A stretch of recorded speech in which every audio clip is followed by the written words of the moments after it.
Hello everybody, welcome back to World of Tanks on the Xbox One X. Today we're taking out the M4A1 Revalorise and the map is Thiepval Ridge. So I'm playing this tank as a sniper, here's why. The shell velocity, 1460 meters per second. The tank has no armor, as you can see it's an M4, which is typically a tier 5 tank, and it's a tier 8 vehicle. It simply does not brawl well. Standard shells only have 200 millimeters of penetration, but it does do 390 damage. So you need to be able to sit back and find the weak spots and put that 200 millimeters of penetration into the right spot. So we are top tier in the game. As I said, the tank has no armor. Every single enemy tank will penetrate you if they hit you. Alright, so a little spoiler alert, this is a loss. We do get defeated here, but I wanted to do something a little bit different.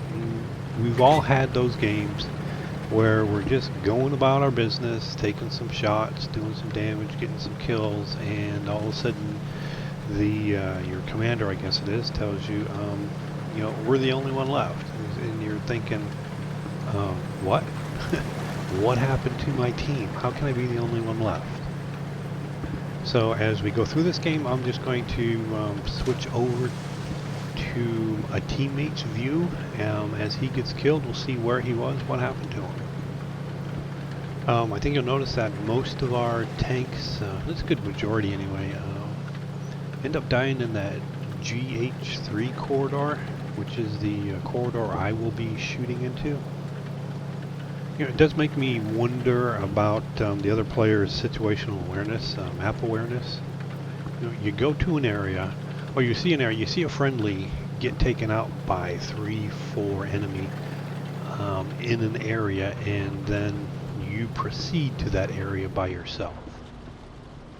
I don't know, are they thinking, well, I'm a better player, I have a better tank than that guy who just got shot by 4 or 5 enemy tanks and died, so I won't die? Or maybe thinking as well, that's where the enemy is, so I'm going to just get into the middle of it and see if I can't get some damage before the 4 or 5 enemy kill me.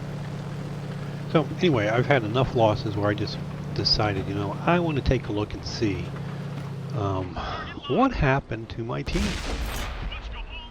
So we used the World of Tanks replay system to be able to take a look at each tank as they died in the order that they died.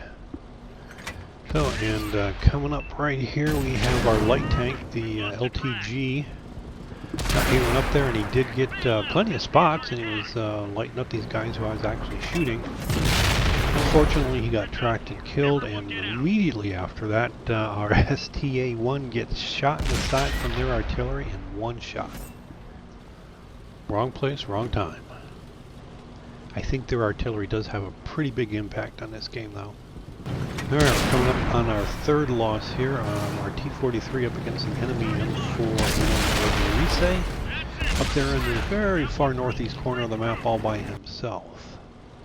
Perhaps he thought the two tank destroyers sitting back at E89 would give him some support, but that didn't happen.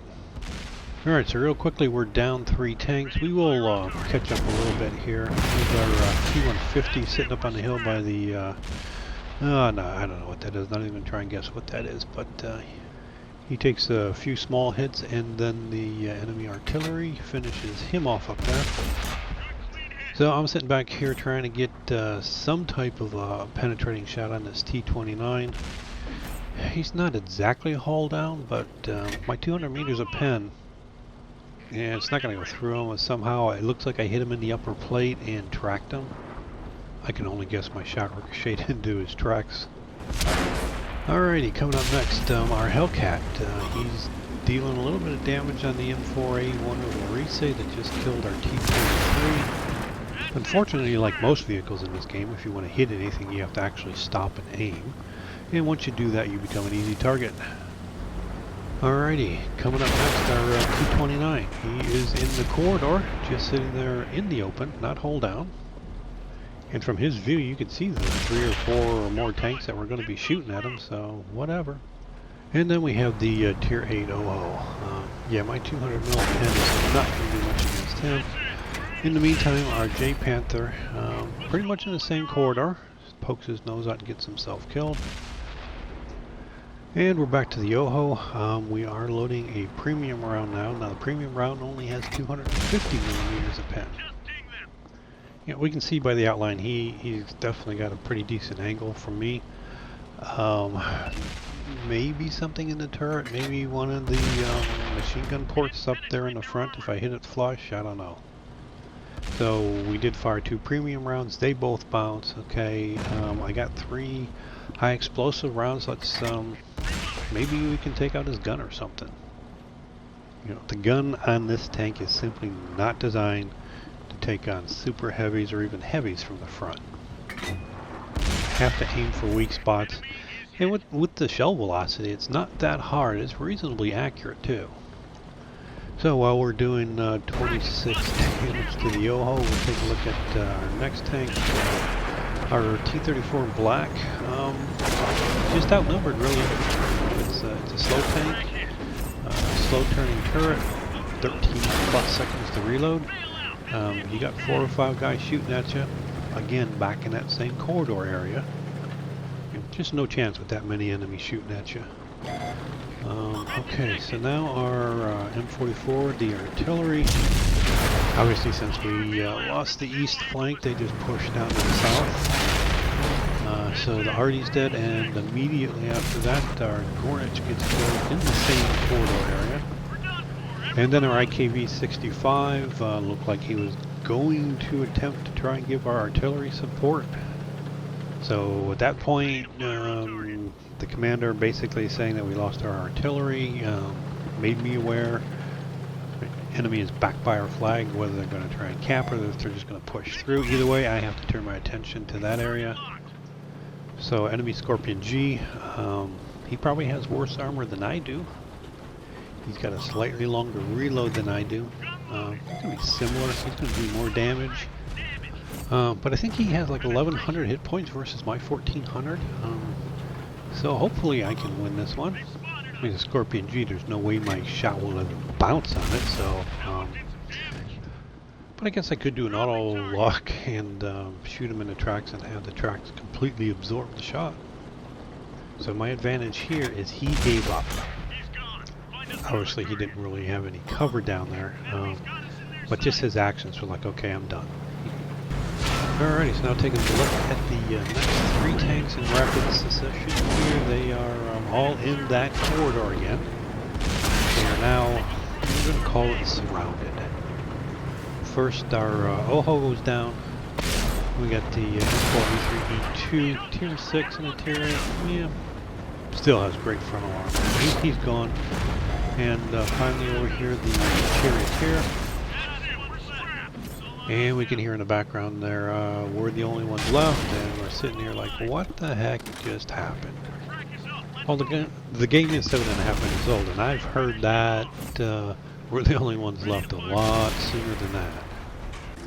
And there goes me, the final tank, taken out by the AT-8 sitting up on the little hill over there. And again, the tank has no armor. I think, yeah, here I blocked nothing. You know, so I did 3,700 damage, 580 assist, 2 kills. You know, it's you know, a Tier 8 tank with no armor and what, 11-second reload or whatever. I think it's a pretty good game. Well, it says it's first class. It wasn't a mastery or an ace tank game. You know, a lot of times I look at these post-game stats and they say, oh, STA1 did 0 damage. How do you do that? Well, we got to see why he did it. Or why he did no damage. He got side shot by the artillery and one shot, dead. There's the Yoho. We did a total of 26 damage, so one of our high explosive shells did something. Alrighty, so that's it for this video. I hope you enjoyed the additional look at what happened to the friendlies. And of course, if you liked the video, go ahead and click the like button. If you haven't already subscribed, please do so. You'll get notifications from YouTube when I post new videos. And as always, I thank you for watching, and I'll see you next time.